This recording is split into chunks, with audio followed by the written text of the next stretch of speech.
భారతీయ railway చరిత్రలో మరో సువర్ణాధ్యాయం మొదలు కాబోతోంది. కాలుష్య రహిత ప్రయాణాలకు నాంది పలుకుతూ దేశంలోనే మొట్టమొదటి హైడ్రోజన్ రైలు పట్టాలెక్కేందుకు సిద్ధమైంది. హర్యానాలోని జింద్ రైల్వే స్టేషన్లో ప్రధాని నరేంద్ర మోదీ ఈ అధునాతన రైలును నేడు లాంఛనంగా ప్రారంభించనున్నారు.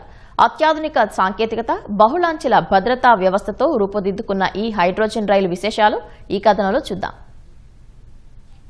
భవిష్యత్ రవాణా రంగానికి ఆదర్శంగా నిలిచేలా భారతీయ రైల్వే తొలిసారిగా హైడ్రోజన్ ఆధారిత రైలును అందుబాటులోకి తెస్తోంది. ఈ రైలు హర్యానాలోని జింద్, సోనిపట్ స్టేషన్ల మధ్య 89 కిలోమీటర్ల మేర ప్రయాణించనుంది. సాధారణ ఎలక్ట్రిక్ రైళ్లలా విద్యుత్ తీగలపై ఆధారపడకుండా ఈ రైలు దానంతటదే విద్యుత్తును ఉత్పత్తి చేసుకుంటుంది. Hydrogen fuel cell train set hydrogen వాతావరణంలోని ఆక్సిజన్ మధ్య జరిగే రసాయన చర్య ద్వారా పవర్ జనరేట్ చేస్తుంది. ఈ ప్రక్రియలో కేవలం నీటి ఆవిరి, వేడి మాత్రమే బయటకొస్తాయి. పొగ, కర్బన ఉద్గారాలు ఏమాత్రం ఉండవు.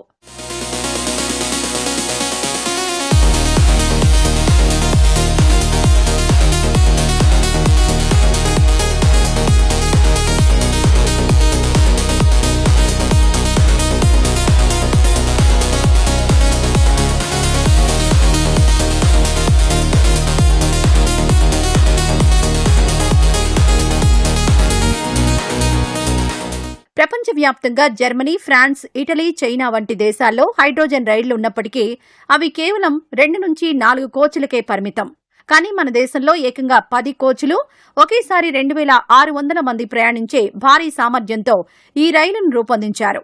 గంటకు 75 నుంచి 110 కిలోమీటర్ల వేగంతో ఇది దూసుకుపోనుంది. ఇక ప్రయాణికుల భద్రతకు ఇందులో పెద్దపీట వేశారు.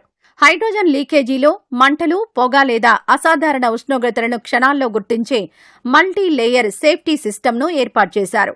ఏదైనా ప్రమాదం జరిగితే దానంతటదే హైడ్రోజన్ సరఫరా నిలిచిపోయే ఆటోమేటిక్ షట్ ఆఫ్ వ్యవస్థ ఇందులో ఉంది.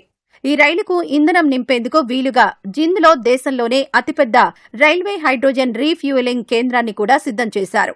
బొగ్గు, డీజిల్ సెకన్ నుంచి స్వచ్ఛమైన ఇంధన ప్రయాణాల వైపు అడుగులు వేస్తున్న భారతీయ రైల్వేకు ఈ ప్రాజెక్టు ఒక మైలురాయి లాంటిదే.